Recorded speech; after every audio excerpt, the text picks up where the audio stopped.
नमस्कार। आज बात करते हैं राजस्थान के क्लाइमेट की।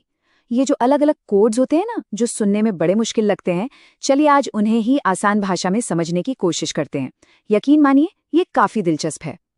तो सबसे पहले एक बहुत ही बेसिक सी बात साफ कर लेते हैं। मौसम और जलवायु में आखिर फर्क क्या है?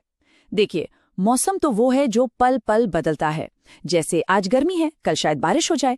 लेकिन जलवायु वो किसी जगह का लंबे समय का मिजाज होता है, मतलब दशकों का औसत। और ये लंबे समय का मतलब क्या है? आमतौर पर वैज्ञानिक कम से कम 30 साल के मौसम का डेटा देखते हैं।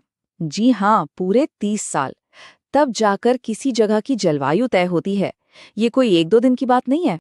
अच्छा, तो आज हम क्या क्या देखने वाले हैं? सबसे पहले जानेंगे उन 3 वैज्ञानिकों के बारे में जिन्होंने ये क्लासिफिकेशन किया।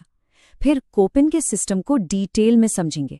उसके बाद बाकी 2 सिस्टम्स पर भी नजर डालेंगे, उनकी तुलना करेंगे और आखिर में ये समझेंगे कि ये सारे कोड्स आखिर इतने जरूरी क्यों हैं। तो चलिए शुरू करते हैं। देखते हैं कि वो कौन 3 बड़े नाम हैं जिन्होंने राजस्थान की जलवायु को अपने अपने तरीके से समझने और समझाने की कोशिश की। ये तीनों बहुत दिलचस्प हैं। देखिए, कोपेन ने वनस्पति, बारिश और तापमान, इन तीनों को आधार बनाया। त्रिवार्था ने चीजों को सिंपल रखा और सिर्फ बारिश पर फोकस किया। और थॉर्नवेट ने एक नया एंगल जोड़ा, वाष्पीकरण, यानी पानी कितना भाप बनकर उड़ जाता है, इसको भी शामिल किया। अब हम सबसे पहले कोपेन के सिस्टम को समझते हैं, क्योंकि ये सबसे ज्यादा माना जाता है और इसे समझने का सबसे अच्छा तरीका है राजस्थान के नक्शे पर एक सफर। हम दक्षिण से शुरू करके उत्तर की ओर बढ़ेंगे। इस सफर में हमारे 4 पड़ाव होंगे और हर पड़ाव का एक कोड है। AW से शुरू होकर CWG, फिर BSHW और आखिर में BWHW तक। ध्यान दीजिएगा कि कैसे हम नमी वाले इलाके से सूखे रेगिस्तान की तरफ जा रहे हैं। तो पहला पड़ाव है AW जोन। ये है ट्रॉपिकल ह्यूमिड रीजन, मतलब राजस्थान का सबसे दक्षिणी हिस्सा। एक ऐसा हरा भरा इलाका जहां सवाना जैसी घनी वनस्पतियां मिलती हैं। और ये हरियाली कहाँ देखने को मिलती है? ये जोन कवर करता है हाड़ौती क्षेत्र को, यानी दक्षिणी कोटा, बारा, झालावाड़ और वागड़ क्षेत्र को, जिसमें बांसवाड़ा, डूंगरपुर और प्रतापगढ़ जैसे इलाके आते हैं। चलिए अब थोड़ा उत्तर की ओर बढ़ते हैं। AW जोन से निकलकर हम आते हैं CW जोन में। ये एक बहुत बड़ा और विविधताओं से भरा इलाका है। यहाँ का मौसम सब ह्यूमिड यानी उप आर्द्र कहलाता है। अब इसमें इतने सारे जिले हैं कि याद रखना मुश्किल हो सकता है, पर इसके लिए एक मजेदार तरीका है। देखिए, ABCD से अलवर, भरतपुर, करौली, धौलपुर, फिर से ABCD से अजमेर, भीलवाड़ा, बूंदी, चित्तौड़, दौसा, RSTU से राजसमंद, सिरोही, सवाई माधोपुर, टोंक, उदयपुर और हाँ, जयपुर तो है ही। हो गया ना आसान? ठीक है, अब आते हैं BHW जोन पर। यह जानना जरूरी है कि ये राजस्थान का सबसे बड़ा क्लाइमेट जोन है। इसे सेमी एरिड स्टेपी कहते हैं, मतलब अर्ध शुष्क इलाका जहां छोटी छोटी घास के मैदान होते हैं। पशुपालन के लिए ये जगह एकदम परफेक्ट है। तो इस विशाल क्षेत्र में कौन कौन से इलाके आते हैं? इसमें आता है लूनी बेसिन, यानी जोधपुर, पाली, बाड़मेर, जालौर, नागौर और ऐतिहासिक शेखावाटी क्षेत्र, जिसमें सीकर, झुंझुनू और चूरू का कुछ हिस्सा शामिल है। और अब हमारे सफर का आखिरी पड़ाव BWH जोन। ये है असली गर्म रेगिस्तान। जब हम रेगिस्तान की कल्पना करते हैं तो यही इलाका जहन में आता है। दूर दूर तक रेत और कैक्टस जैसी कंटीली झाड़ियां। इस जोन में आते हैं जैसलमेर, बीकानेर, चूरू, श्रीगंगानगर और हनुमानगढ़ जैसे जिले।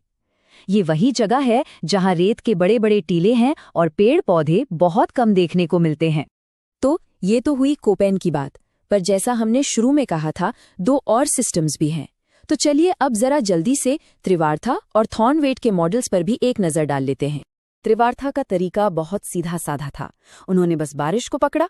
उनका क्लासिफिकेशन पूरी तरह से इस पर आधारित है कि किस इलाके में सालाना कितनी बारिश होती है। जैसे AW में लगभग 100 सेंटीमीटर तो BWH में सिर्फ 10 सेंटीमीटर। एकदम सिंपल। और फिर आए थॉर्नवेट।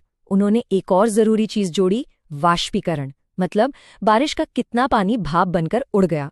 तो उनका सिस्टम पानी की उपलब्धता पर आधारित है और उनकी जोन दक्षिण से उत्तर की ओर जाते हैं। CAW से शुरू होकर EAD पर खत्म होते हैं।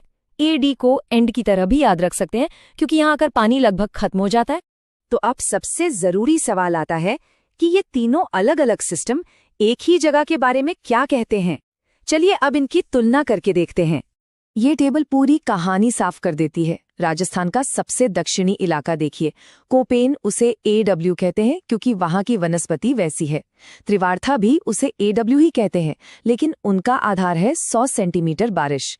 और थॉर्नवेड उसे CAW कहते हैं क्योंकि वो पानी के संतुलन को देख रहे हैं। मतलब जगह एक ही है, पर देखने के नजरिए अलग अलग हैं। अच्छा, तो इतने सारे कोड्स और लेटर्स की बात हो गई, पर सवाल यह है कि इन सबका आखिर मतलब क्या है? ये सिर्फ किताबों की बातें हैं या इनका असल जिंदगी पर भी कोई असर पड़ता है? जी हाँ, यही सबसे बड़ा सवाल है। तो क्या फायदा है इन सब अक्षरों का? ये क्यों इतने जरूरी हैं? देखिए, ये कोड्स एक तरह से उस इलाके का ब्लूप्रिंट हैं। इनसे पता चलता है कि कहाँ कौन सी फसल उग सकती है, कहाँ कौन से जानवर पाले जा सकते हैं, और सबसे जरूरी पानी जैसे कीमती संसाधन का इस्तेमाल कैसे करना है। ये सब कुछ तय करने में ये क्लासिफिकेशन हमारी मदद करते हैं। और अब आखिर में एक सोचने वाली बात। हमने शुरू में कहा था कि जलवायु 30 साल का औसत होती है। इसका मतलब ये नक्शे हमेशा के लिए नहीं है, ये पत्थर की लकीर नहीं है। तो असली सवाल ये है कि आज से 30 साल बाद राजस्थान का क्लाइमेट मैप कैसा दिखेगा? ये एक ऐसा सवाल है जो हमें सोचने पर मजबूर करता है।